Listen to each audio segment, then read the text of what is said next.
last Shabbat, we looked at Yeshua as the Christos in Greek, the Mashiach in Hebrew, which means the king, the anointed king. So in these first couple of chapters of Matthew, we see him as, we see his birth, we see, like I mentioned, his pedigree, his royal pedigree, which is very important if you have a claim to royalty. There's an assassination attempt on him as a boy, makes a narrow escape, and then finally, when he grows up, he's anointed by his herald. It's a very gripping story. And today we're just going to look at the birth of the king, the birth narrative from the last section in the first chapter of Matthew. So you have a teenage Jewish girl. Her name is Miriam. Everybody say Miriam. And in our culture, of course, gals don't generally get married in their teens. In the Jewish world, they would. In the ancient world in general, they would. And even in the not-so-ancient world. My great-grandmother, for instance, who was from a Jewish family from the Ukraine, got married when she was 14. So it does happen. Anyway, so you have a Jewish teenage girl named Miriam.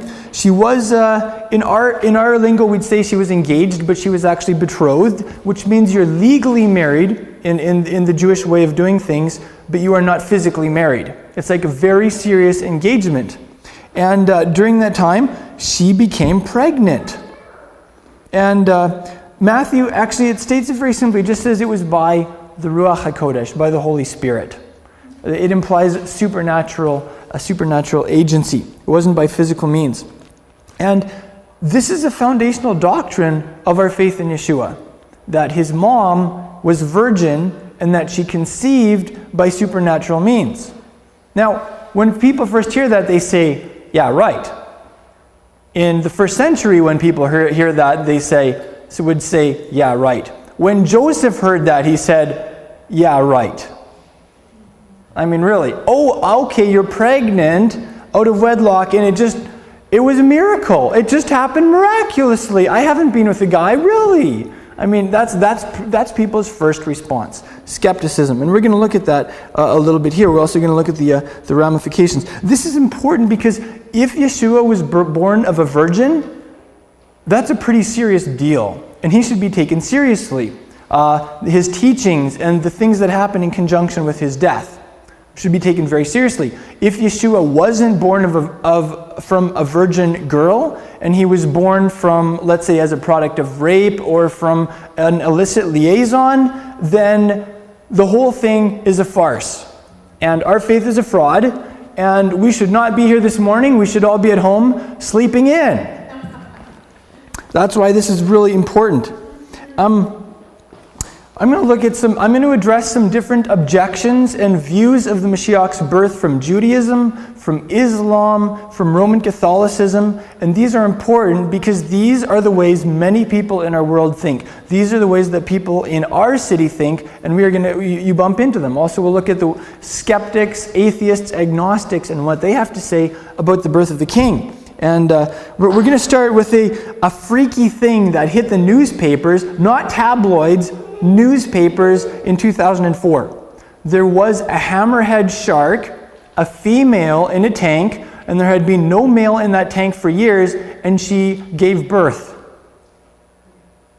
And it's actually a natural phenomenon called parthenogenesis. Partheno is from the Greek parthenos, a virgin. Genesis is birth. So parthenogenesis literally is virgin birth. There was a virgin birth of a hammerhead shark. This raised a lot of eyebrows. I mean, even when you say virgin birth on the headlines of newspapers about a shark, you take a second look. And this raised a question in some people's minds. If this could happen with a shark, could it happen with a human? Could it be that Yeshua was just a freak of nature? Maybe it was just a natural phenomenon, a case of parthenogenesis by which Yeshua was born. So that's the question. Now, parthenogenesis is a real occurrence. Some aphids and scorpions, whiptail gecko and rock lizards, blind snakes, Komodo dragons, boa constrictors, hammerhead and blacktip sharks, they have documented cases of these animals having babies with no help from a male. Now, if you're a female and you hate males, this sounds really attractive. Having babies with no contribution from the male. I don't know if there are male hating animals in the same way. Also, certain forms of parthenogenesis in turkeys. This raised questions. Now, could it be? Could it be that Yeshua's birth was a natural phenomenon via parthenogenesis? The answer is no, and this is why. There are two types of gender determinative chromosomal systems in animals. In one of them, in which most you have one is called ZW. If you're from outside Canada, it's called ZW. And basically, in that system, males have two female gender determinative chromosomes. So that's the Z chromosome, okay? So if you know how it works, right? Male contributes the sperm, female contributes the egg. When they're together, they make a baby, whatever type of animal or human being you're dealing with. And in the ZW chromosomal arrangement that most birds and reptiles are in, males are what you'd call homogametic. In other words, they only contribute the female chromosome, and the females are heterogametic, which means they contribute either the male or the female. So in birds and reptiles, it's actually the female that determines whether it's going to be a male or a female. So a shark could actually produce, a female shark could produce male and female baby sharks all by herself as a freak of nature. Humans, however, and mammals are opposite. So males have an X chromosome, which is the female, and a Y chromosome, which is the male. I'm sure you've heard of the Y chromosome in terms of DNA tracing and things like that. Females have two X gender determinative chromosomes. So what that means is a female by herself could only produce another female. So in human beings, even if there was a total freak of nature and a Jewish teenage girl got pregnant by parthenogenesis, she would have a baby girl. It would be impossible for her to have a baby boy. So it's a very fascinating question, and I think it's one that was raised in many people's minds, but the answer is no, that is not what happened. It takes a male, when it comes to human beings, it takes a male to produce another male. And I believe that's true on more levels than physical. If you look at cultures, males will have a society or a brotherhood in which the younger males are raised in, initiated in, that they looked up to and that they learn from. There's a men's movement. It's not biblical at all. It's the spiritual kind of artistic men's movement. There's an author named Robert Bly, and he really talks about that, how males need initiation to grow up to be males. For a lot of guys, that happens in either good, healthy situations or unhealthy situations. And males seek that out, generally. John Eldridge, who's an author in the Christian men's movement, kind of writes some similar stuff. Anyway, I think if you were to give a technical term to Miriam having a baby boy via spiritual means, you'd probably call it pneumatic parthenogenesis. Pneumatic means spiritual. Right? Now we're going to look at what Judaism has to say about the concept of a virgin girl giving birth to a baby boy in general, especially the Mashiach. This is important because even though we don't have any Jewish community in our city apart from us, if you're a Christian, then it is your job to shine the light of Messiah and to represent Messiah to the Jewish people. I'm sad to say, but if I were to hand out a report card to most Christians for how well they communicate the gospel to Jewish people, they would get a D or an F. Simply because most Christians will be like, well, don't you know that he's the Messiah? And it's like if you drop the keyword Messiah, somehow Jewish people are going to be like, oh, he's the Messiah, I get it. It doesn't work that way. To communicate the gospel to Jewish people, you have to understand the Jewish mindset, you have to understand the Jewish interpretation of the scriptures, you need to understand a lot of things. And that's something that the body of Messiah is growing in. And that's why groups like us are around too. That's a specialty of ours. If you are Messianic, this is important because often people who are returning to the roots of their faith become disoriented. They say, I came from a Christian background, I believe some lies, what's true and what isn't? I don't know what to believe anymore. And then they look at Judaism and they say, look, Judaism has been practicing the Torah for thousands of years. They must have it right. So you come in closer contact with the Jewish world, which is a good thing. And often, believers will come in contact with the anti-missionaries. These are observant Jewish people who have dedicated their lives to defending traditional Judaism against the messiahship claims of Yeshua. And often Messianic people don't really know why they believe that Yeshua is the Messiah. So they come in contact with anti-missionary teaching and they crumple because they hear these reasonings from anti-missionaries. They hear one side of the case and they say, this is devastating. Yeshua must not be the Messiah. Forgetting what the book of Mishlei or Proverbs says. When one man states his case, he's right until another man steps up and cross-examines him. You need to hear both sides of the story. And anti-missionaries will only give you one side of the story. That's why this is important. I was just talking with a couple that moved to Saskatchewan recently, and they don't have any fellowship in their area, and they've been playing around with anti-missionary stuff. And their faith is almost devastated already.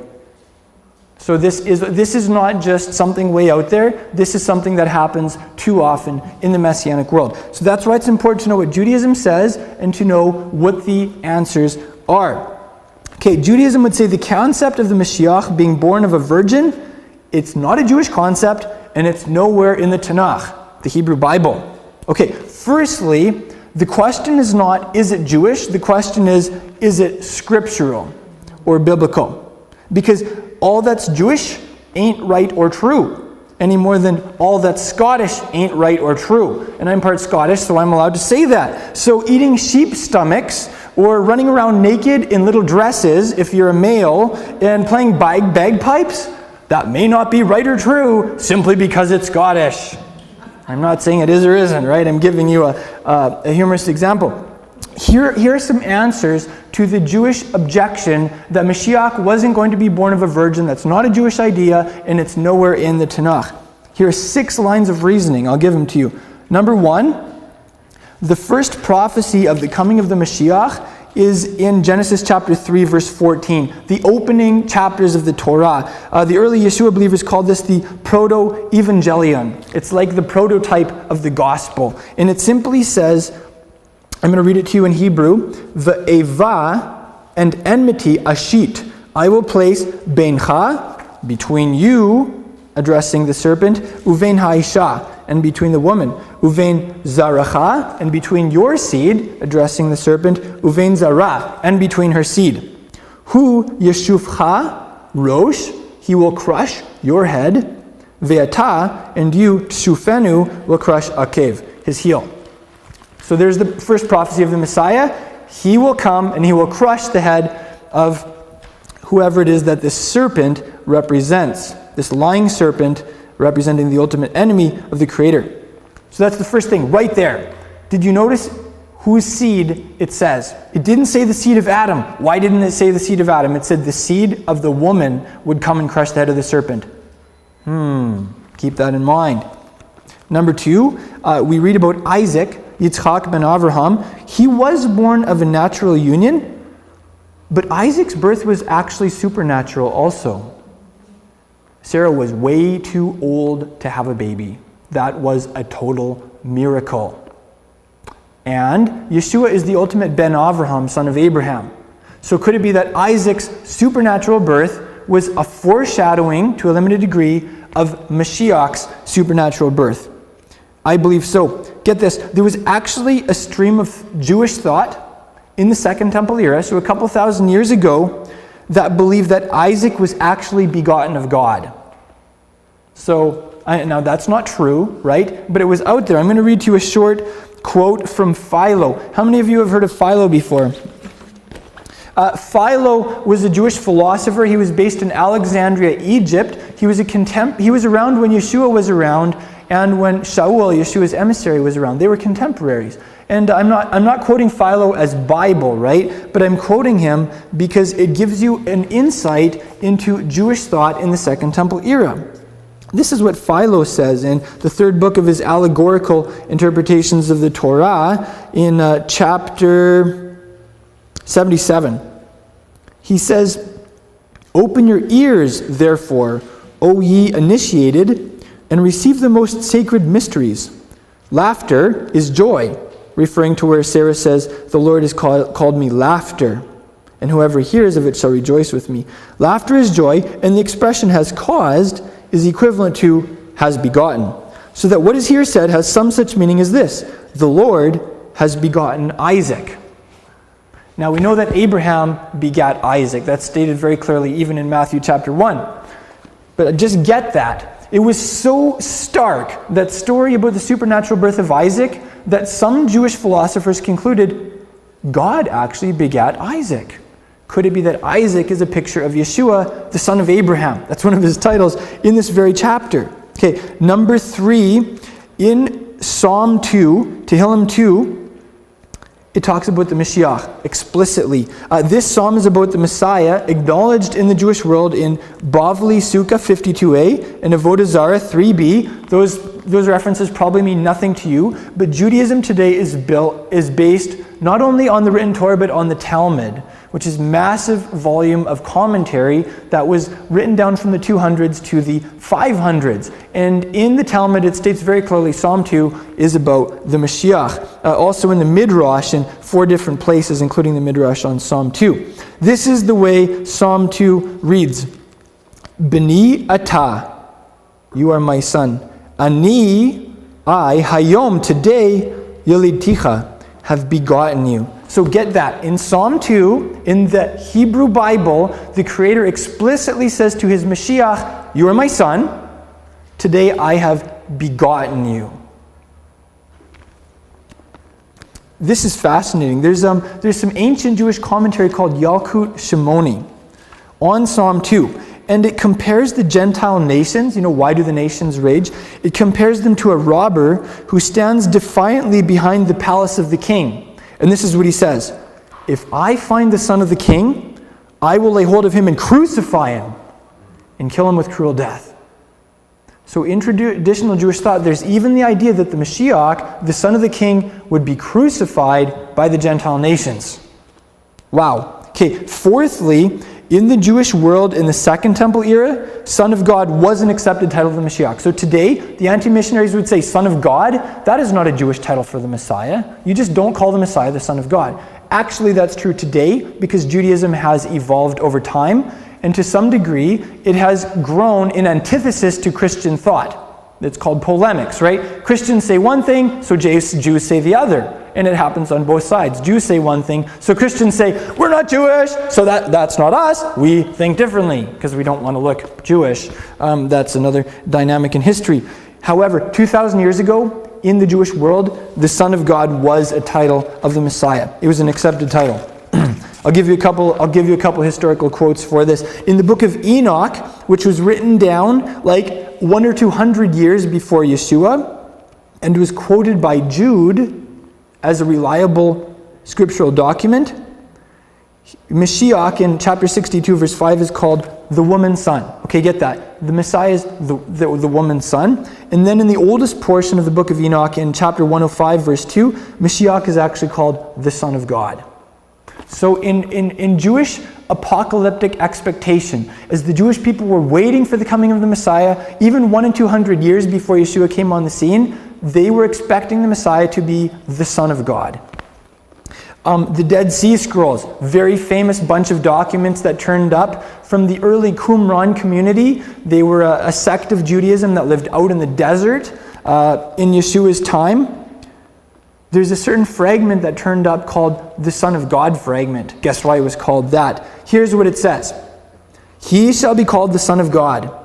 They will call him the Son of the Most High. He will judge the earth in righteousness, and every nation will bow down to him. With God's help, he will make war, and all the peoples will be given into his power. So did you get that? A Jewish sect, authentically Jewish, in the Second Temple era, was expecting the Mashiach to be called the Son of God. Do I have you convinced yet? Okay, number 5, the writings of Yeshua's emissaries, the apostles, who were all devout Jews, represent a widespread Jewish expectation that Mashiach would be called the Son of God. In the Sanhedrin, that was a term that was thrown around for the Messiah. So just because if you are a traditional Jew and you don't believe in Yeshua, just because Yeshua's apostles agree with you doesn't mean you can discredit their Jewishness. You can't just say, well, the apostles weren't Jewish, the New Testament isn't a Jewish document. It actually is a thoroughly Jewish document. And just because New Testament-based Judaism disagrees with Rabbinic Judaism doesn't make it any the less Jewish. You may remember in the 100s, there was a rabbi named Akiva, and he proclaimed a man named Bar Kokhba to be the Messiah. And hundreds of thousands of Jews rallied around him, persecuted Messianic Jews because they wouldn't believe in him, because they believed in Yeshua. These guys who were following Bar Kokhba were so radical, he actually had them chop off one of their fingers as a sign of allegiance. And he led them in a rebellion against Rome, and they actually overthrew Roman rule for a couple of years, and then the Romans crushed them thoroughly. Even though Rabbi Akiva was like the prophet, you could say, of this false Messiah, he still went on to be revered as the foremost figure, you could almost say the founder of Talmudic Judaism. So maybe everything in Talmudic Judaism isn't really Jewish either.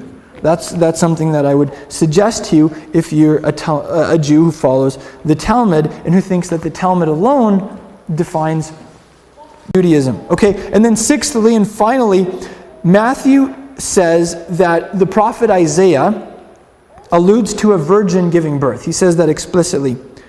Okay, in this passage in Hebrew it says, the virgin shall conceive and give birth or whatever. The Hebrew word there is alma. Anti-missionaries will say, the word alma doesn't mean virgin. It means a young woman. It simply means a maiden. Anti-missionaries say, if Isaiah was giving a prophecy that a virgin would give birth, he would have used the Hebrew word betulah, because betulah means virgin. Wrong. Actually, betulah doesn't always mean virgin. I'll give you a couple proofs of this. In Joel chapter 1 verse 8, it says this, lament like a betulah. That's the word that anti-missionaries say means virgin, and that Isaiah would have used if he was talking about a virgin birth. Lament like a betulah with sackcloth for the husband of her youth. Now, let me ask you, if a young woman is married and she loses her husband, is she a virgin? No, she's not a virgin. All right, so betulah here doesn't mean virgin. Betulah can simply mean a young, okay, in this case it means a young widow. However, in many cases it simply means a young woman, just like alma. I'll give you a couple examples. I won't quote them here for you, but in Isaiah 23:4, Ezekiel 9:6, and 2 Chronicles 36:17, it mentions young men, and then it uses this word, simply to mean young women. Okay?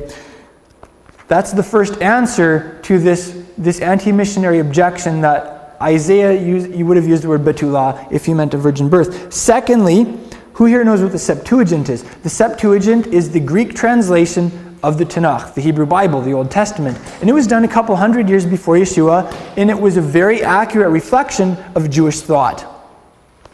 It can help us understand the way the Jewish people interpreted the Bible a couple hundred years before Yeshua came on the scene. And in the Septuagint, the Jewish sages used the Greek word parthenos to translate alma.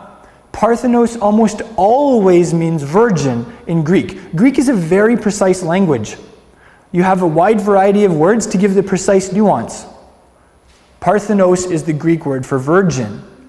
So a couple hundred years before Yeshua, the Jewish sages translated this word, the young woman shall give birth, as virgin. So yeah, that was a Jewish thought in the Second Temple era. Thirdly, in the same context of this passage in Isaiah, we read this. Isaiah 9:5, for a child is born to us, a son is given to us, the government shall be upon his shoulders, and his name is called, you know it, Wonderful Counselor, Mighty God, Everlasting Father, Prince of Peace. If you open up the Jewish Publication Society's translation of this passage, if you could just flip it one over, this is how it reads in the JPS. In their translation, their English translation. His name is called Peli Joaz El Gibor Abi Ad Sar Shalom. Do you think that's strange?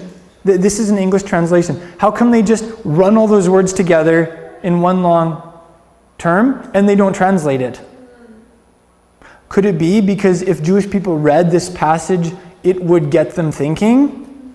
Yes, Anti-missionaries would say, oh, well, this passage about Emmanuel, the young woman giving birth, it's either talking about Hezekiah or it's talking about one of the sons of Isaiah. You know what? On one level, it could be a reference to Hezekiah. I have no problem with that. But when you look at the glorious description of the son of this young woman, I'm sorry, Hezekiah just doesn't fit the bill. He just does not fit the bill. This is a little too glorious. It goes on to say, like, his kingdom will have no end. You know the passage. And that's definitely not talking about Isaiah's son. Okay, I'm also going to read to you the translation of this passage from Art Scroll. Art Scroll is the classic Orthodox Jewish translation. I really love their translation in general, but when it comes to some of the Messianic prophecies, I feel they bend over backwards to translate some things other than how it reads literally.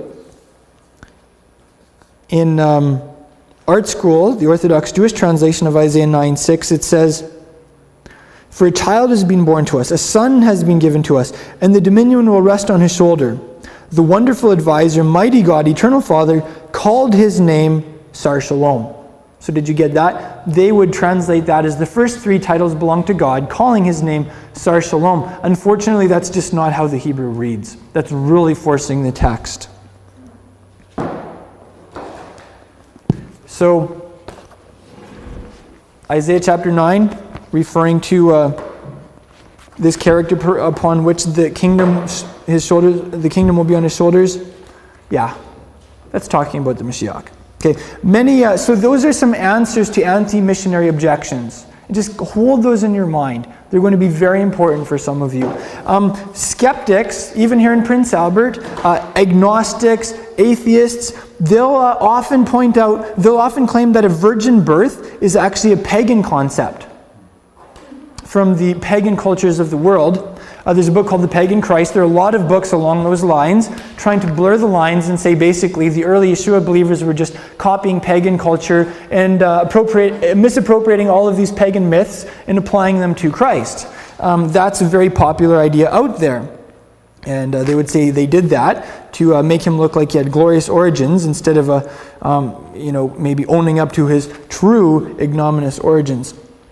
Frankly, I can sometimes see where they're coming from in that when we look at the traditional celebration of Christ's birth, it is a Christianized version of a pagan celebration of some figure's birth. Like December 25th, everybody knows that wasn't Jesus' birthday. That was imported into the early church, Christianized by Constantine when he was forming his state religion. You know the story. So you know what? People will sometimes say, like neo-pagans today will say, Christians stole the winter solstice and Christmas from us. That was ours.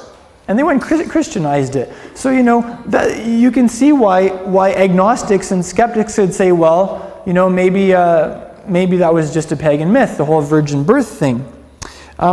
It is true that in the ancient world, the Egyptian pharaohs, some Roman Caesars, and Alexander the Great all claimed to be born of virgins. They claimed that the gods, or whatever their form of deity was their actual father and that were begotten of them. It's a great strategy. If you want to really buttress your claims to the divine right of kingship, if you want to be able to just kind of pull out that as your trump card and say, well, I'm right because you're just a bunch of human beings and you're messed up, and I was fathered by the gods.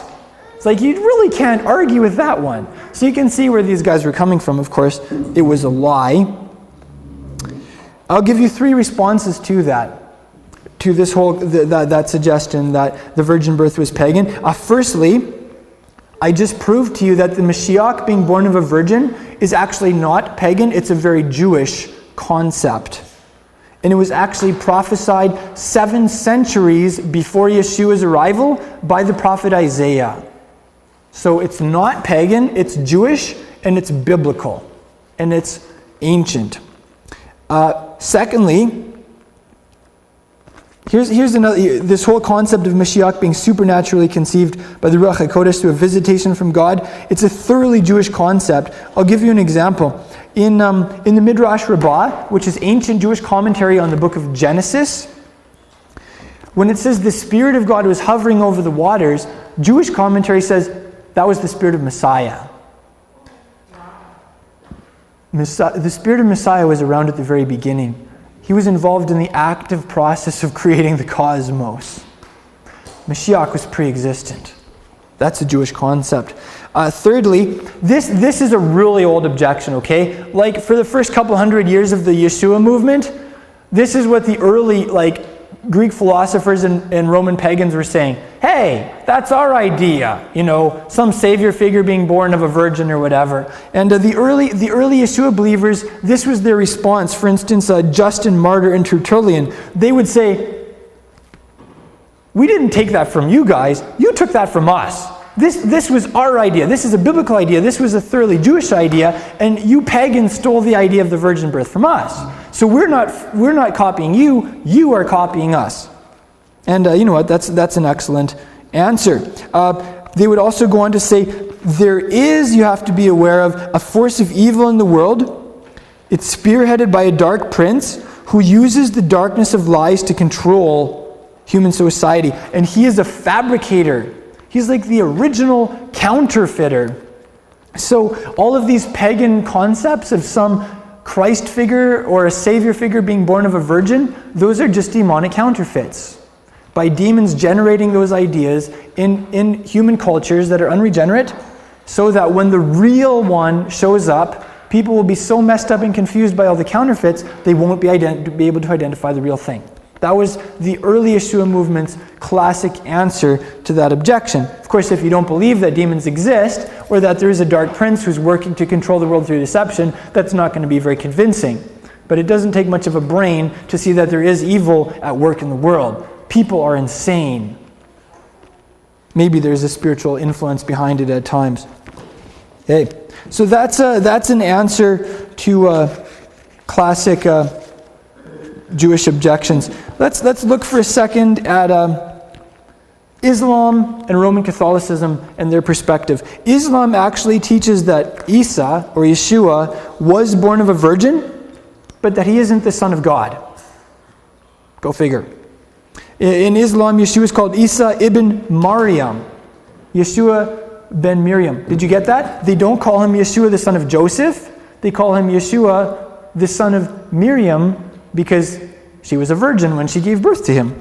I'll read to you a short passage from the Quran, and the Quran, of course, is a false document and everything. The reason I'm talking with you about Islam is because there is an increasing number of Muslims who are immigrating into Western society. We have a growing Muslim community here in Prince Albert.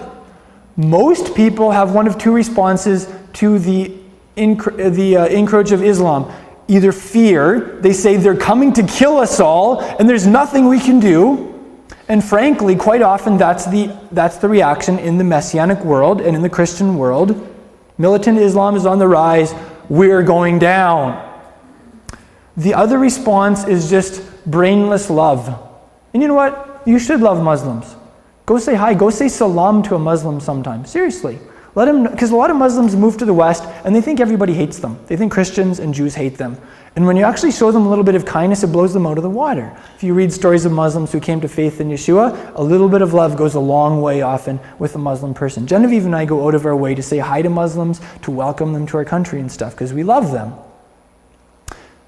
But that shouldn't be where it stops. You need to know how to communicate the gospel to a Muslim person. You need to know how a Muslim thinks. You need to know what their understanding of Yeshua is, and then you need to know from there how you can communicate the truth of the word to them. And that is the part where often we just love Muslims and we'll give them a hug, but we don't have a clue how to reach them.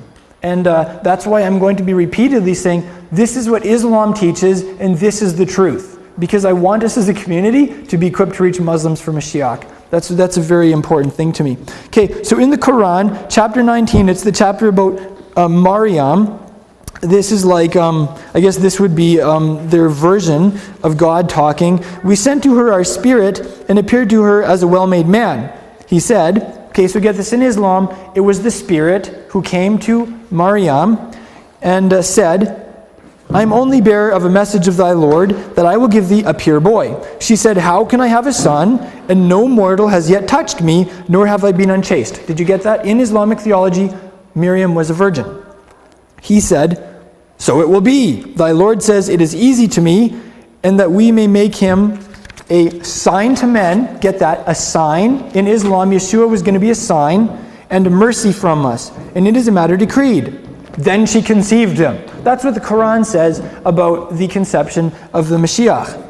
Now, some Islamic commentaries and theologians will bend over backwards to say that Yeshua was actually conceived by ordinary means, but it explicitly says in the Quran, then she conceived him.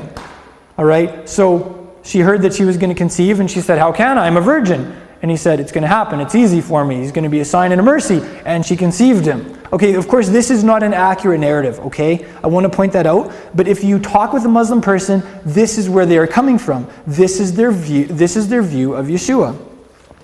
Notice too here, like I said, that he would be a sign referring to his virgin birth. So in Islam, Yeshua's virgin birth would be a sign. What would it be a sign of?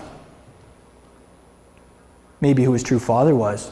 Even though Islam teaches that. Well, Islam, it's like one of the dogmas of Islam. If you go inside the mosque on the Temple Mount and you read what's written in Arabic, it says, Allah is not begotten and He does not beget. God does not father and He is not fathered, is the idea there. Okay, that's a tenet of Islam. But let me ask you, and if you're a Muslim, let me ask you this. If Yeshua was conceived of a virgin, who fathered him? Who could it have been but the creator of the universe?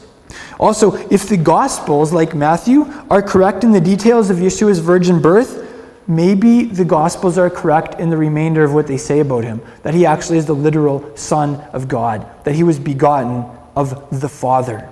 If you're a Muslim, I strongly plead with you to consider that. Okay, Roman Catholicism and pseudo-Orthodox Christianity, they're right in teaching, yes, indeed, Mary was a virgin, but they go on to say that she remained a virgin for the remainder of her life. The Greek term for this false doctrine is eparthenos. Everybody say eparthenos. In English, that's generally called the perpetual virginity of Mary. This is important. Because often in the Christian community today, in the name of love, we check our brains out at the door and we don't actually compare notes about doctrine. And guys, doctrine is important. Love is even more important. I'm involved in the ministerial here in PA, so I see bishops, I see Roman Catholic priests, I see Orthodox Christian dudes, and I like them and we talk and stuff.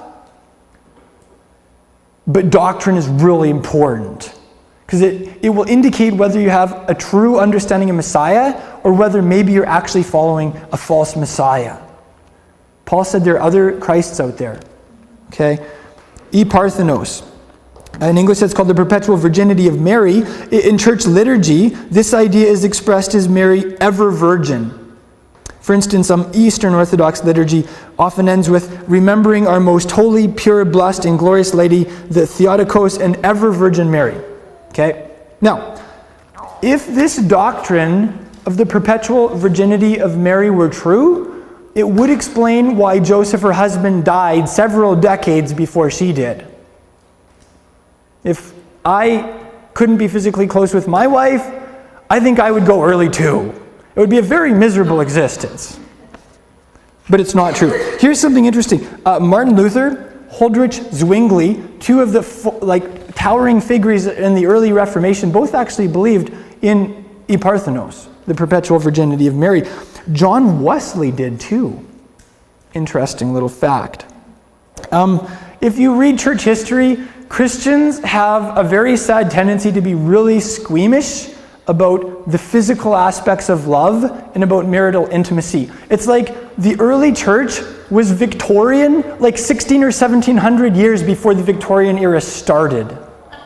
Really, really, really weird stuff. I mean, it would make a great documentary or a great couple of teachings, but I'm not going to go into detail about all the weirdness. Here's the basic response. Mark chapter 6 verse 3 and Matthew chapter 13 verse 55 both list Yeshua's 4 brothers, younger brothers, and also his sisters. Okay, Yeshua had brothers and sisters. Now, some of the theologians in the early church, like in the Roman Catholic era and slightly before that, would say, well, those were actually the children of Joseph from a previous marriage.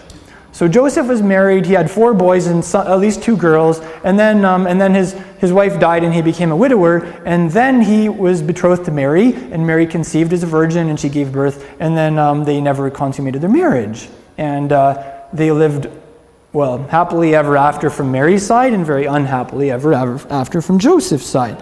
I will give you another, this is the verse, this is the main answer on this topic. Matthew chapter 1 verse 12 straight up says that Joseph took Mary as his wife, but kept her a virgin, does it say perpetually?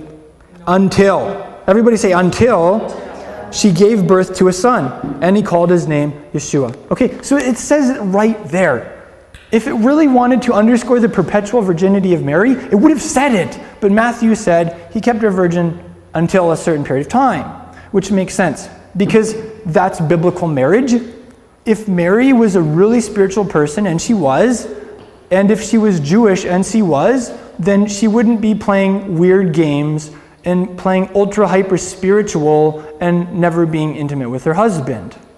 That's not biblical. The Apostle Paul in 1 Corinthians 7 makes that very clear, okay? So if Mary is like a hero of the faith, and she is, then we will have to assume that she also lived a righteous lifestyle, and she had a healthy marital life, and she did. So I will, I'll leave it at that for now. Here's where we can leave it on a practical level. Paul, in his letter to the early Yeshua community in Rome, said this: Yeshua was declared the Son of God with power by the resurrection from the dead, according to the Spirit of holiness, Yeshua the Messiah our Lord. So you know what Paul said?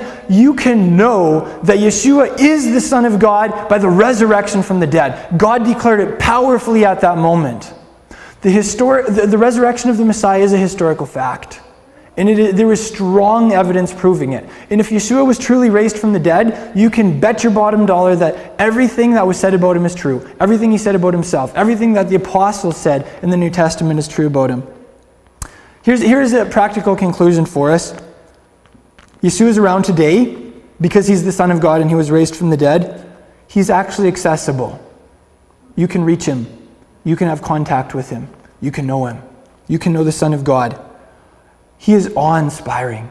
If he was just an itinerant Jewish rabbi, kind of homeless, kicking around, maybe that wouldn't be very impressive. But he was more than that. He was and is the Son of Elohim. That means he's also the ultimate king. He deserves allegiance. He is worthy to be worshipped. It's only right. And when Yeshua beckons the world and beckons your neighbors and your family members and coworkers to follow him, he's overwhelmingly deserving of that because he is the Son of God. He deserves to be followed. Follow the Son of God. Follow the true King. That also means that the red letters in the Scriptures, all the words of the Master, they carry so much weight. They pack such a punch because he's the Son of God. He's the Ben Elohim. You know, some people kind of relegate the Gospels to second place. They say the Torah is where it's at. We study the Torah. We don't spend a lot of time in the Gospels. I disagree with that.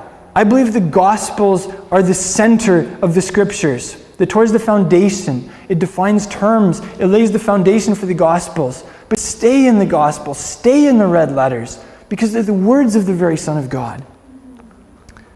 And when Yeshua said, do this or don't do that on a practical level, that's to be taken really seriously because that was the Son of God talking. The only Son of God. Yeah.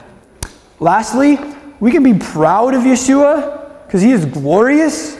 Yeah, I mean, it floors you to think that he was born of a virgin, that he was actually fathered by the Almighty himself. Be proud of that. Be proud that Yeshua is the Son of God. In the face of the anti-missionaries, in the face of false claims by Islam, in the face of the skeptics, the agnostics, the atheists, who would besmirch his reputation, who would disagree with the Gospels, who would make him out to be something he's not, be proud of Yeshua and be vocal about who he is. We can be vocal about who he is because you are on the side of truth and you know who he really is, and the world needs to hear it. And if they disagree, that's their problem. They need to hear the truth.